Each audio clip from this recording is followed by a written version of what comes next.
Speaker sir, ముందుగా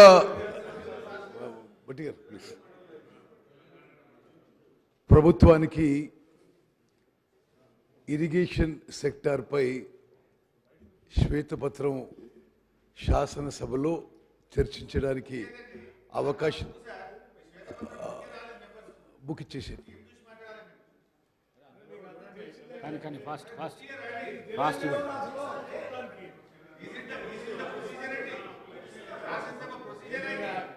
సరే speaker గారు, మీకు ధన్యవాదాలు తెలియజేస్తూ, అదేవిధంగా గ్రేటర్ క్లారిటీ కోసం మీరు పవర్ పాయింట్ ప్రజెంటేషన్కి అనుమతి ఇచ్చినందుకు కూడా నేను మీకు ప్రత్యేకంగా ధన్యవాదాలు తెలియజేస్తూ, over the next 45 minutes or 1 hour తెలంగాణలో ఇరిగేషన్ సెక్టర్పై జరుగుతున్న అన్ని విషయాలపై ఈ సభలో సభ్యులందరికీ, యావత్ తెలంగాణ ప్రజానీకానికి జరుగుతున్న విషయాలపై ప్రభుత్వం సైడ్ నుంచి మేము వైట్ పేపర్ ప్రజెంట్ చేస్తున్నాం. ముందుగా స్పీకర్ సార్, ఈ వైట్ పేపర్ అనుకుంది ఈ ప్రభుత్వం ఫైనాన్స్ మీద పెట్టడం జరిగింది, పవర్ సెక్టర్ పెట్టడం జరిగింది, అదేవిధంగా ఇరిగేషన్ మీద పెట్టాలని కూడా చాలా రోజుల క్రితం డిసైడ్ చేయడం జరిగింది.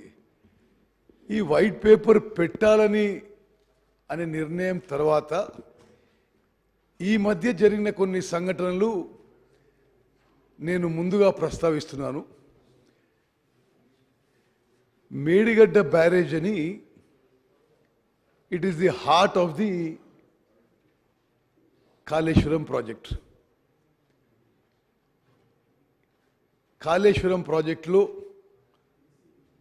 మేడిగడ్డ, అన్నారం, సుందిల్లా 3 బ్యారేజెస్ నిర్మించి, మరి దాని ద్వారా గత ప్రభుత్వం 19 లక్షల ఎకరాలకి నీళ్ళిచ్చే ఆలోచన చేయడం జరిగింది. దురదృష్టవశాత్తు గత ప్రభుత్వం హయాంలో నిర్మించిన Medigadda barrage poor design, poor construction, poor O&M వల్ల సీరియస్ డిఫెక్ట్స్ డెవలప్ అయి ఈరోజు ఆ 3 బ్యారేజ్ల మరి వాటర్ స్టోరేజ్ కానీ ఆ బ్యారేజ్ల విషయంలో ఏ విధంగా ముందుకు పోవాలో ఈ ప్రభుత్వం నేషనల్ డ్యామ్ సేఫ్టీ అథారిటీని అప్రోచ్ అయిన విషయం కూడా శాసనసభ ద్వారా యావత్ రాష్ట్రానికి తెలియజేస్తున్నాం. ఇప్పుడు ఎంత సీరియస్గా డ్యామేజ్ జరిగిందో నేను కొన్ని విజువల్స్ ప్రదర్శిస్తున్నాను. ఇది మేడిగడ్డ బ్యారేజ్ పై ఆ రోడ్డు ఏ విధంగా కుంగిపోయిందో ఈ విజువల్లో చూడొచ్చు. ఒకటి స్ట్రైట్ ఫార్వర్డ్ ఫోటోగ్రాఫ్, ఒకటి సైడ్ నుంచి తీసుకున్న ఫోటోగ్రాఫ్. ఎంత క్లియర్గా ఈ మేడిగడ్డ బ్యారేజ్ కుంగిపోయిందో చాలా స్పష్టంగా అవపడుతుంది. నెక్స్ట్, ఇది మేడిగడ్డ బ్యారేజ్లో ఒక పియర్లో తీసుకున్న, ఒక 3-4 రోజుల కింద తీసుకున్న ఫోటోగ్రాఫ్.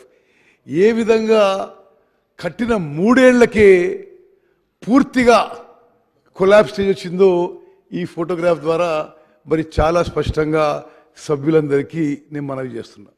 నెక్స్ట్, అదేవిధంగా ఈ పియర్ 20 ఏ విధంగా పగిలిపోయి ఆ ఫ్లోర్ సింక్ అవుతుందో ఈ 1 minute వీడియోలో చాలా స్పష్టంగా అవుతుంది. కింది నుంచి పై వరకు కూడా పూర్తిగా పగిలిపోయిన విషయం నేను మరి సభ్యులందరికీ కూడా జాగ్రత్తగా గమనించవలసిందిగా విజ్ఞప్తి చేస్తున్నాను.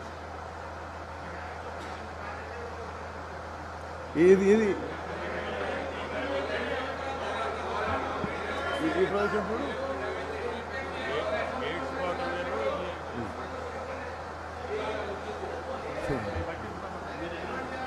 ఓకే, సరే. ఎంత సీరియస్ డ్యామేజ్ అయిందో, ఎంత సీరియస్ డ్యామేజ్ అయిందో సభలో ఏ పార్టీకి చెందినా దయచేసి గమనించవలసిందిగా నేను సవినయంగా విజ్ఞప్తి చేస్తున్నా. ఎంత సీరియస్ డ్యామేజ్ అయిందో.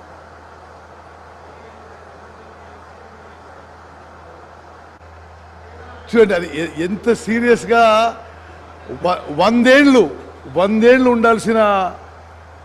ఏళ్ళు ఉండాల్సిన ఈ బ్యారేజు 3 ఏళ్లలో ఎట్లా కుప్పకూలిపోతుందో దయచేసి గమనించవలసిందిగా నేను విజ్ఞప్తి చేస్తున్నాను.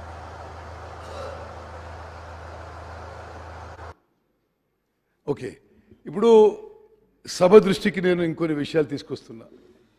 ఒక పెద్ద మనిషి ఏమంటాడు, మాకు అప్పచెప్పండి మేము రిపేర్ చేస్తామంటారు. అసలు మీరు కట్టిందే ఫాల్టీ డిజైను, మీరు కట్టిందే ఫాల్టీ డిజైను, ఇక మీరు అడగడానికి ఇది ఏ అర్హత ఉందని చెప్పి నేను.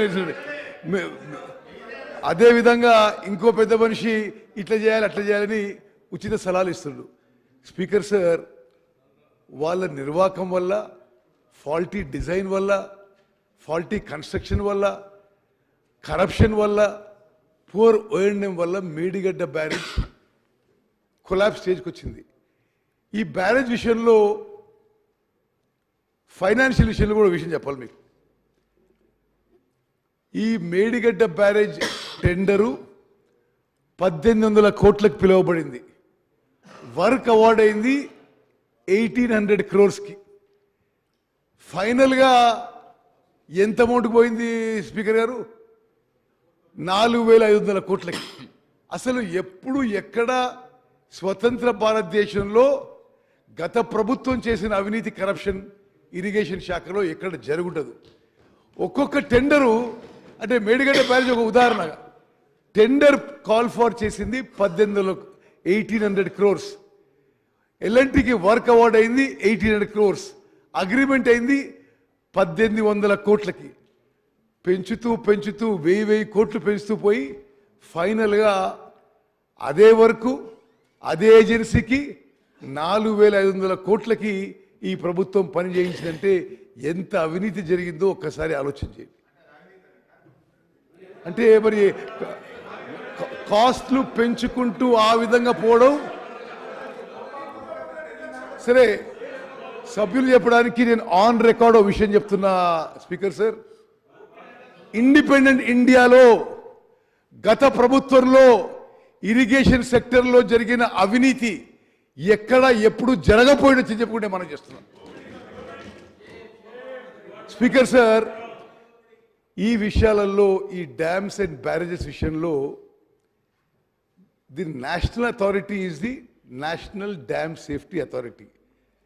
సరే, గత ప్రభుత్వంలో ఉన్న పెద్ద మనుషులు వాళ్ళే చీఫ్ డిజైనర్లు, చీఫ్ ఇంజనీర్లు, చీఫ్ కన్స్ట్రక్టర్లు అన్నీ వాళ్ళే ఉండొచ్చు. కానీ దేశంలో రాజ్యాంగం ప్రకారం మాత్రం national dam safety authority has been created by an act of parliament. భారతదేశంలో ఉన్న డ్యామ్స్, బ్యారేజెస్ అన్నీ మరి ప్రతి సంవత్సరం పరిశీలన చేసి అడ్వైస్ అండ్ డైరెక్షన్స్ ఇవ్వాల్సిన మరి power, responsibility national dam safety అథారిటీకి ఉందని చెప్పి